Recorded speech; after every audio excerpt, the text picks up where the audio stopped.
Mesdames, Messieurs, bonjour et bienvenue à ce 12-13 sur la RTG à Aude, dont voici le sommaire. La Journée mondiale de la santé a été célébrée le mardi 7 avril sous le thème Sécurité sanitaire des aliments, une manière pour l'OMS d'interpeller les gouvernements du monde sur les maladies causées par les aliments qui font 2 millions de décès par an. Un mois après la première récolte, le parc agro-industriel de Bukangalondo sera alimenté en énergie électrique d'Inga. Tiré de la ligne Maluku-Bandundu, 3 transformateurs sont déjà arrivés à Kinshasa via le Bas-Congo pour la construction de 2 sous-stations.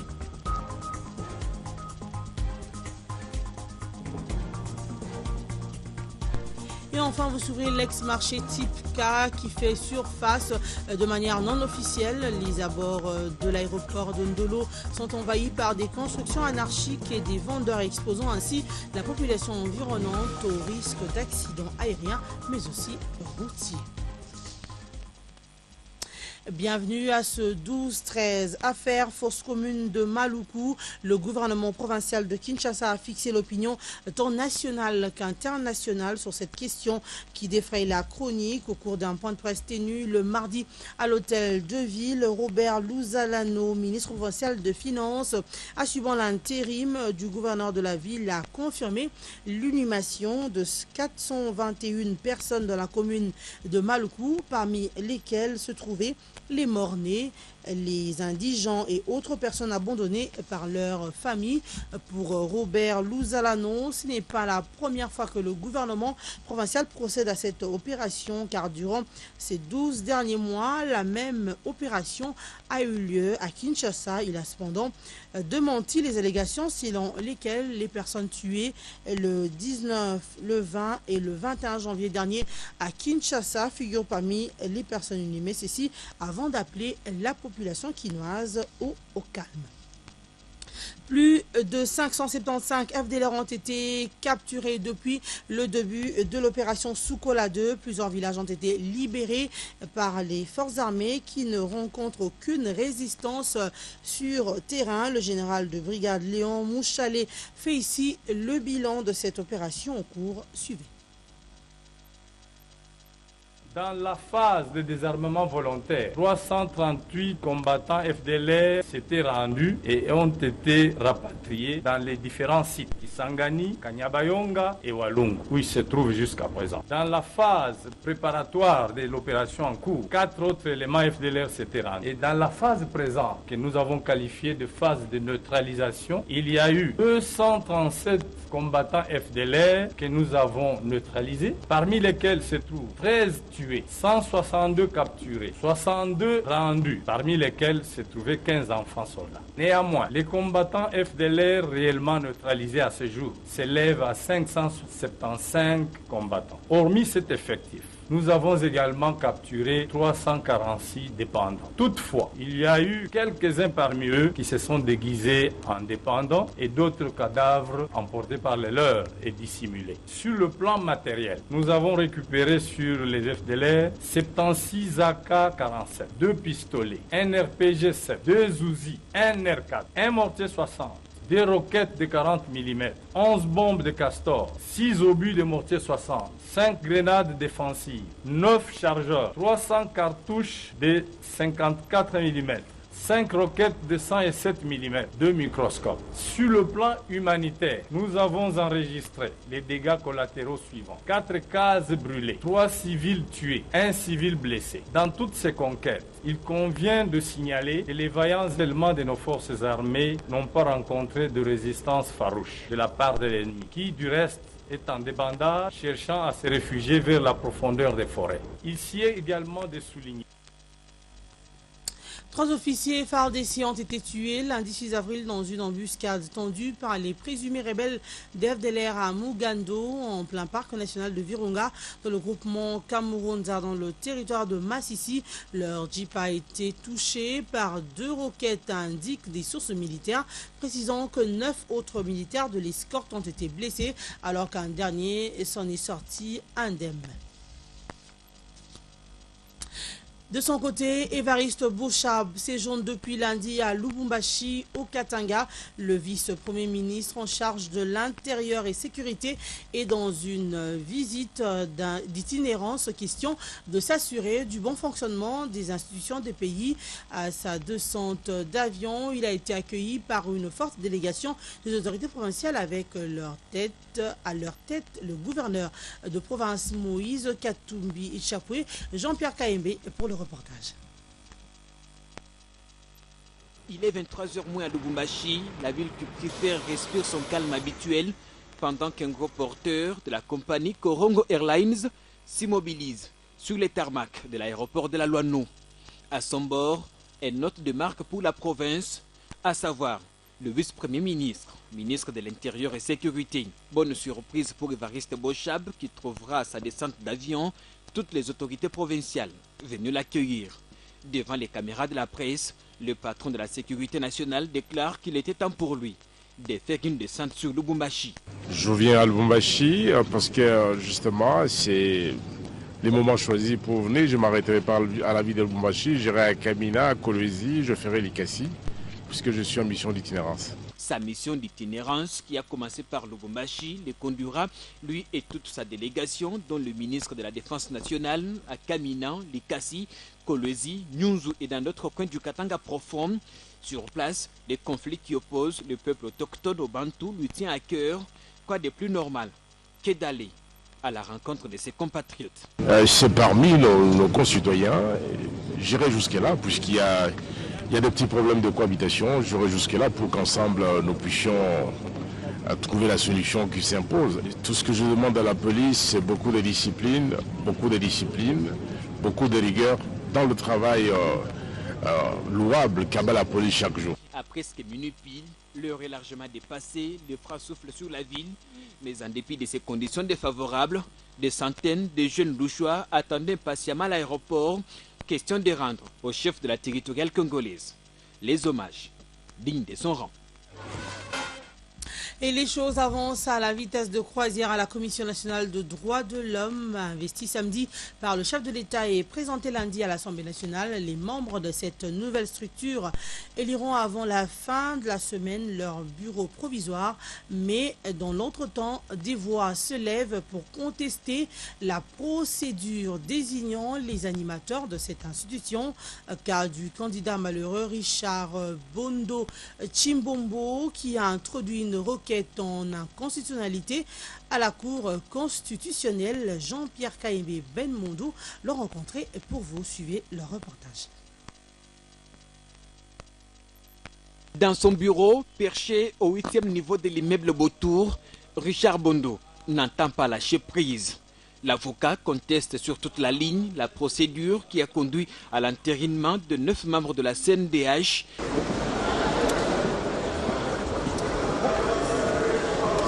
Procédure qui, selon lui, énerve l'esprit de la loi. La Constitution donne les modes de vote dans l'hémicycle du Palais du Peuple. Et le vote, à l'article 121, s'agissant des délibérations portant sur des personnes, l'article 121 au dernier alinéa fait une exception. Il dit toutefois, en cas de délibération portant sur des personnes, c'est le cas, on devait choisir les animateurs de la CNDH. Le vote s'effectue par bulletin secret, point. Bondo Chimbombo, qui crie à la discrimination, soutient sans embâche qu'il faut faire payer le vice pour honorer la vertu. Sa plainte est le tout premier dossier sur la table des juges de la haute cour. Au haut magistrat, il demande l'annulation pure et simple de la résolution désignant les 9 membres de cette structure. La Cour constitutionnelle va déclarer nulle et de nul effet la désignation des 9 membres de la commission pour que nous tous, les candidats présélectionnés, retenus les 20, nous venions devant l'Assemblée nationale. Si l'Assemblée désigne autre personne, mais comme c'est elle qui est l'électeur qualifié selon l'article 16, je m'inclinerai. Candidat du collectif des ONGDH, Richard Bondo promet toutefois de s'incliner au cas où sa requête ne trouverait pas gain de cause. Pour l'instant, c'est bien parti. pour une bonne bataille judiciaire. Et le député national Muller Luteo a passé en vue parlementaire avec sa base de Matadi. Une occasion pour lui de faire la restitution du travail abattu pendant son séjour, pendant les séances plénières de septembre dernier. Muller Luteo a par la même occasion inauguré 2 escaliers construits sous fonds propres en faveur de la population de Matadi, Martin Kayembe et René Ponfil-Kayombo. Nous allons revenir sur cet élément au cours de ce journal OPD dans nos prochaines éditions. Je le disais au sommaire, près de 2 millions de décès par an dans le monde sont dus à la consommation d'aliments insalubres. Pour parler à cette situation, l'OMS a placé la journée mondiale de la santé, célébrée le 7 avril sous le thème « La sécurité sanitaire des aliments », une façon d'interpeller les gouvernements du monde sur les maladies causées par les aliments insalubres. Clarisse et Koko Kapalaï, Magui Mbugo Muzembe et Askin Boui, nous en parlons sur reportage. La consommation des aliments contenant des bactéries, des virus, des parasites ou des substances chimiques sont à la base de plus de 200 maladies allant de la diarrhée au cancer. Ces aliments insalubres entraînent les décès de 2 millions de personnes par an à travers le monde, dont les enfants. L'on assiste ainsi à de nouvelles menaces pour la sécurité sanitaire des aliments apparaissant sans cesse dans les changements de la production des agents pathogènes et la résistance aux antimicrobiens. Tout cela pose de problèmes aux systèmes nationaux de sécurité sanitaire des aliments. Il faut également ajouter le développement des voyages et du commerce qui accroît la probabilité d'une propagation des microbes. On peut citer le virus tel que Ebola. À travers les thèmes de la Journée mondiale de la santé 2015, OMS veut interpeller le gouvernement, la société civile, le secteur privé et les organismes intergouvernementaux sur la sécurité alimentaire. L'OMS encourage des efforts visant à améliorer cette sécurité sanitaire. Il s'agit d'abord de prendre l'habitude de la propreté, de séparer les aliments crus des aliments cuits, de bien faire cuire les aliments, ensuite de maintenir les aliments à bonne température et enfin utiliser de l'eau et des produits sûrs. Malheureusement, en RDC, mieux à Kinshasa, la sécurité sanitaire des aliments n'est pas toujours garantie. Les aliments vendus à même les sols et non couverts, tels que le pain, ne sécurisent pas la population. Les restaurants de fortune, très connus à Kinshasa, sous le nom des Maléwa, proposent à la population des mets très souvent insalubres. Conséquence, l'on vit d'une façon permanente dans la capitale congolaise avec des maladies des mains sales, dont la typhoïde. Un engagement politique soutenu au plus haut niveau d'État est indispensable pour résoudre ce problème par aussi la lutte contre la faim et la malnutrition. Il faut pour cela placer la sécurité alimentaire et la nutrition au premier plan du programme politique et veiller à créer un environnement favorable à l'amélioration de ces facteurs clés. Le gouvernement congolais doit garantir à la population la sécurité alimentaire car une alimentation sûre épargne, voire dispense la population des maladies et permet au pays de se développer normalement. Et pendant ce temps, le parc agro-industriel de Bukanga-Londo sera bientôt alimenté en énergie électrique d'Inga, tiré de la ligne Maluku-Bandundu. 3 transformateurs flambant neufs fabriqués en Inde sont arrivés le lundi à Kinshasa via le Bas-Congo, acquis sur fonds propres du gouvernement. Ces transformateurs ayant chacun une puissance de 25 MVA serviront à construire 2 sous-stations, Suzy Kibira-Romari et Richard Chakokaningeli.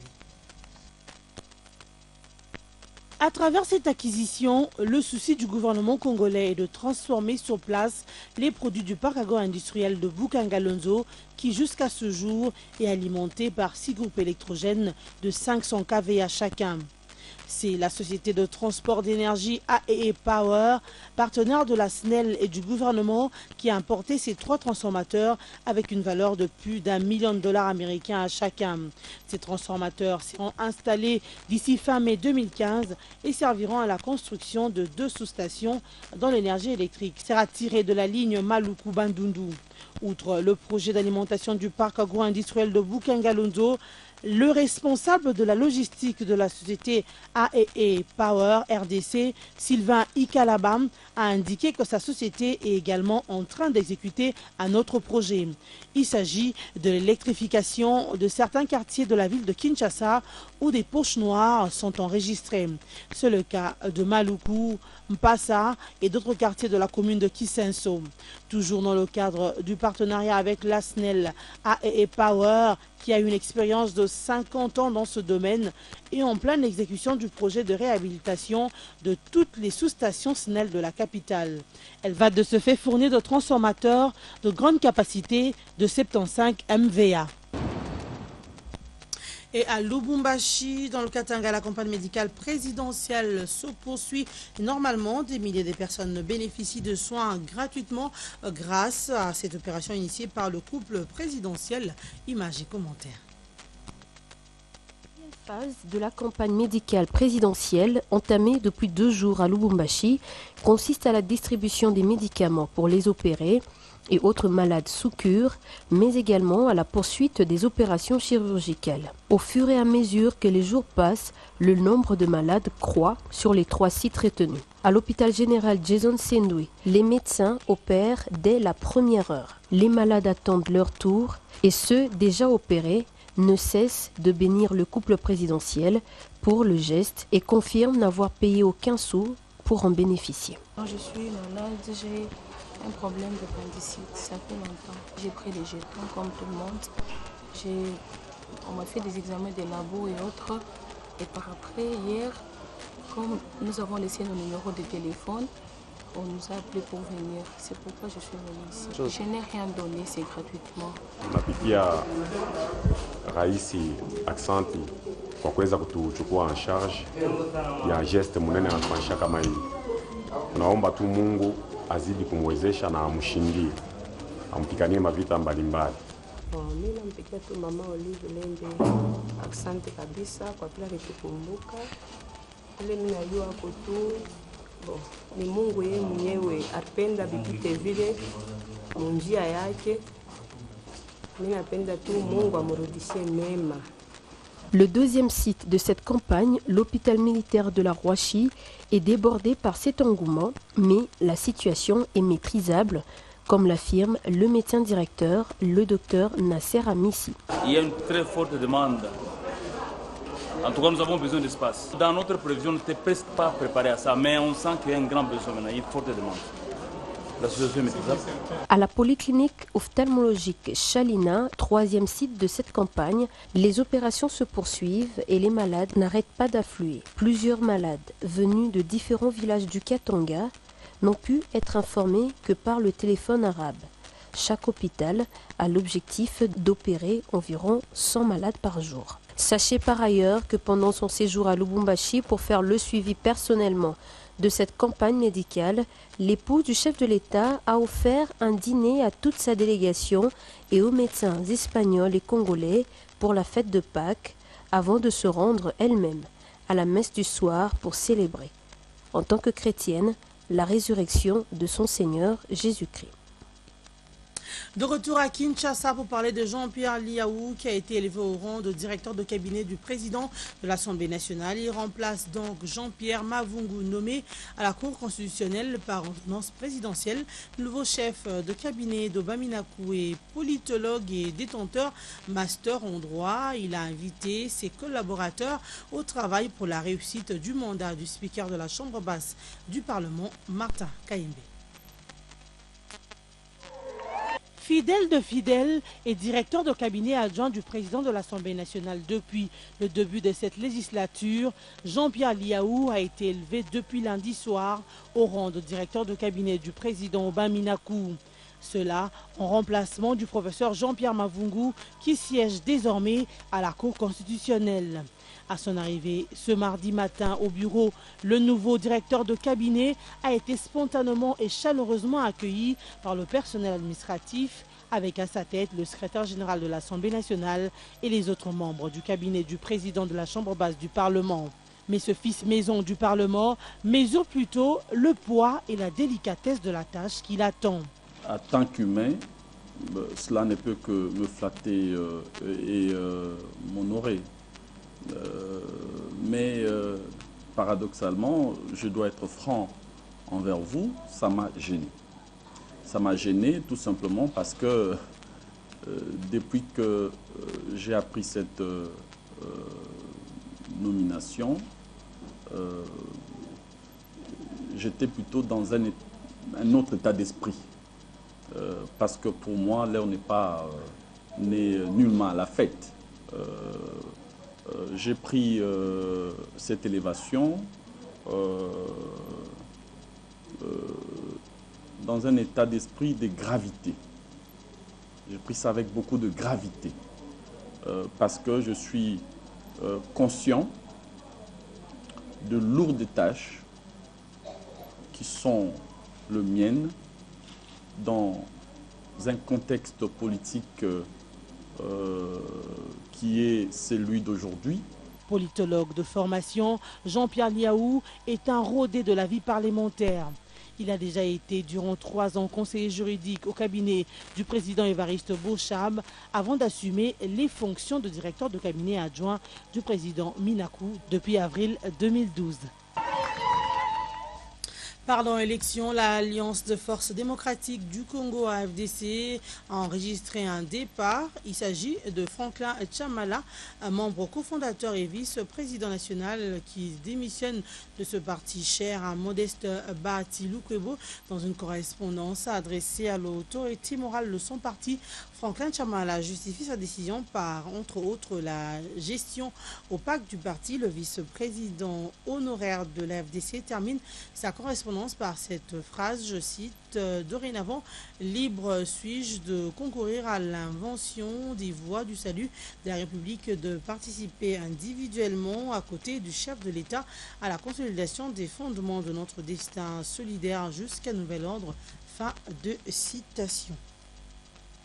Compris que nous n'avons pas parlé d'élection, maintenant nous allons parler élection. Les femmes de la Ligue des femmes congolaises pour les élections sont invitées à exprimer leur ambition pour postuler aux élections prochaines. L'appel leur a été lancé le mardi au cours d'une matinée électorale axée sur les nouvelles villes et communes en tant que nouvelle circonscription électorale. Richard Chakokaningel nous en parle.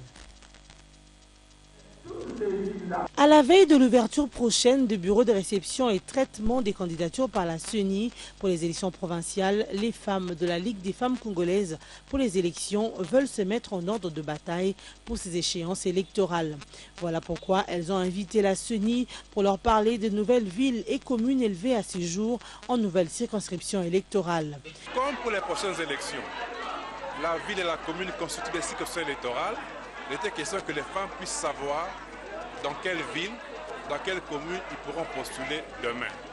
Et quelle sera la circonscription électorale pour ces élections-là. Parce que comme vous le savez, pour l'élection des conseillers communaux, la circonscription c'est la commune. Pour l'élection des conseillers urbains, c'est également la commune.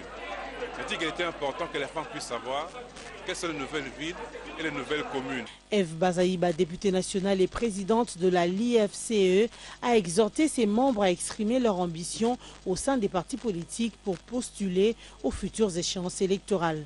Le vœu de Mme Bazaïba est celui de voir les assemblées délibérantes être remplies des membres de l'IFCE. Je suis venu les sensibiliser pour celles qui hésitaient encore, leur dire que dans les calendriers électoraux, pour les élections provinciales, les dépôts de candidatures, c'est du 15 avril au 15 mai. Qu'elles se hâtent à aller exprimer leurs ambitions, si elles n'ont déjà pas fait, auprès de leur parti politique et qu'elles soient sensibilisées, qu'elles comprennent ce que dit la loi électorale réellement lors du dépôt des candidatures. En bref, mais en image, le vice-premier ministre et ministre de PTNTIC, Tomalou Akalo Sinjola, a échangé avec tous les services concernés pour fixer les grandes options essentielles de services de l'État et a entamé une discussion de fond sur les textes entre experts en vue de reprogrammer les consultations du projet de modification de texte sur l'identification. Tomalou Akalo Sinjola également avec la délégation du comité de pilotage de la réforme des entreprises du portefeuille de l'État Copirep. Le vice-premier ministre a salué les mesures prises au niveau de l'exécution de ce projet qui reliera par fibre optique les pôles économiques de la RDC à certains pays voisins. Rendons-nous au Kasaï occidental. Unité, cohésion et amour, voilà le message clé de l'adresse du président interfédéral du PPRD et vice-gouverneur du Kasaï occidental, ce à l'occasion de la commémoration du 13e anniversaire du PPRD dans cette province. Deler Kawino Ndongo a invité ses camarades à la multiplication des stratégies pour gagner plus de sièges à tous les niveaux lors des élections. René Bonfil Kayombo pour le reportage. 13 ans d'âge, ça se fête. Le Parti du Peuple pour la Reconstruction et la Démocratie PPRD Kasaï occidental totalise jour pour jour 13 ans d'existence. C'était un événement à Kananga, chef-lieu du Kasaï occidental. Les secrétaires fédéraux et leurs membres, les militantes et militants de ce parti cher à Joseph Kabila Kabange, se sont retrouvés au restaurant Monde Arabe de Kananga pour la circonstance. Après le mot de bienvenue prononcé par Daniel Mbaye, secrétaire fédéral Kasaï Central Centre, le président interfédéral du PPRD et vice-gouverneur du Kasaï occidental a pris la parole pour inviter ses camarades à l'unité, à la cohésion, à l'amour et à la réconciliation prônée par le chef de l'État Joseph Kabila Kabange. Il les a invités à resserrer les rangs pour bien affronter les échéances électorales. À ce jour, nous n'allons pas faire le bilan de notre marche. Parce que nous sommes à la veille des grandes séances électorales. Vous avez suivi le calendrier déjà adopté et à partir du 15, les listes de ceux à qui vous avez fait confiance pour que les partis puissent prendre des dispositions nécessaires afin que nous puissions affronter avec responsabilité, efficacité, les échéances électorales. La force d'un parti, c'est par rapport au nombre d'élus. Deler Kawino Ndongo, président interfédéral du parti présidentiel au Kasaï occidental, a proposé la multiplication des stratégies pour donner au PPRD plus d'élus à tous les niveaux. C'est le repas des cœurs qui a sanctionné cette cérémonie dans une ambiance bon enfant. Vous l'avez certainement constaté aussi, la ville de Kinshasa est inondée par des chiffres en rouge exposés dans les lieux publics. C'est le cas de la place Royale, avenue Villery, 24 novembre et à côté de la galerie présidentielle à Gombe. Les Kinois se demandent qu'est-ce que cela signifie. Est-ce une autre forme de publicité? Quel est le message secret de ce chiffre? Le suspense demeure encore. Magui Mboukou, Mouzembe, Patrick Issou et Sylvain Béton ont rencontré ces Kinois. Nous sommes sur la place Willery dans la commune de Lingwala.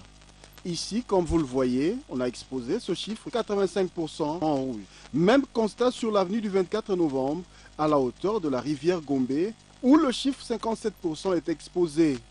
Un peu plus loin, sur la place Royale, c'est 85% et à la galerie présidentielle, 63%. Mais que représente tout ce chiffre exposé dans des lieux publics à Kinshasa? Quelle en est la signification? Y a-t-il un message secret?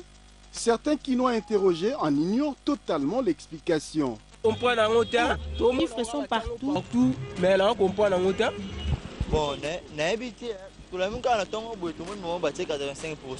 On nous a donné aucune explication. J'ignore qui a placé ces chiffres.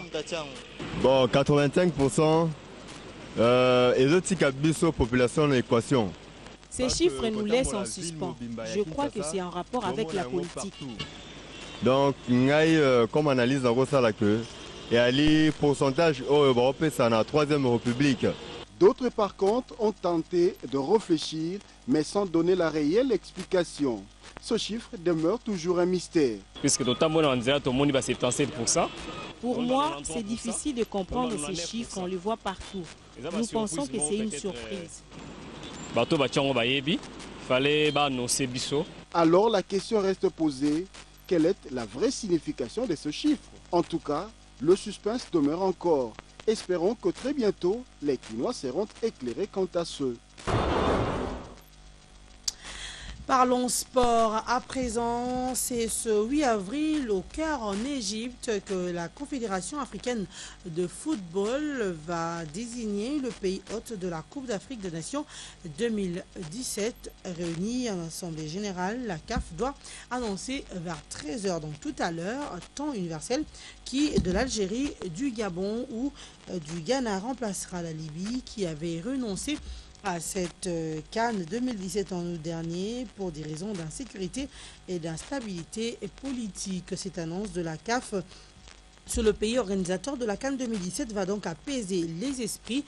L'Égypte, qui a retiré sa candidature en février suite à une nouvelle vague de violences meurtrières dans ses stades, a annoncé qu'il soutiendrait l'Algérie, le Ghana et le Gabon sont aussi bien cotés par la CAF pour l'organisation de la CAN 2017.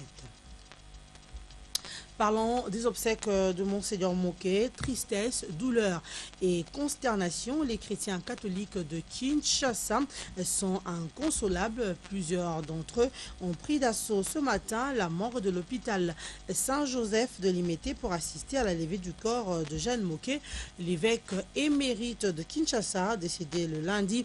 Sa dépouille mortelle sera exposée dans l'enceinte de la cathédrale Notre-Dame du Congo où les derniers hommages lui seront rendus d'après le communiqué de la Sanko reçu ici à la RTGA. L'illustre disparu sera inhumé vendredi à l'église Saint-Joseph de Matongé, ancien évêque auxiliaire de Kinshasa. Et Jeanne Moké Mouturi est décédé à l'âge de 99 ans.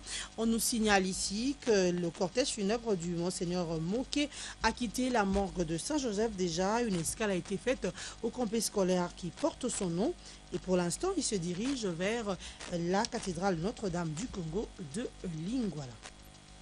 Mesdames, Messieurs, je vous rappelle l'essentiel de l'actualité avant de prendre la deuxième partie de ce 12-13.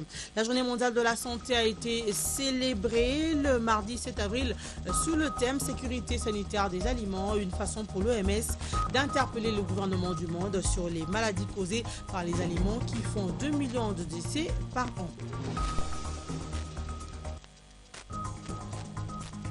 Un mois après la première récolte, le parc agro-industriel de Butangalondo sera alimenté en énergie électrique d'Inga tiré de la ligne Maluku-Bandundu. 3 transformateurs sont déjà arrivés à Kinshasa via le Bas-Congo par la construction de 2 sous-stations.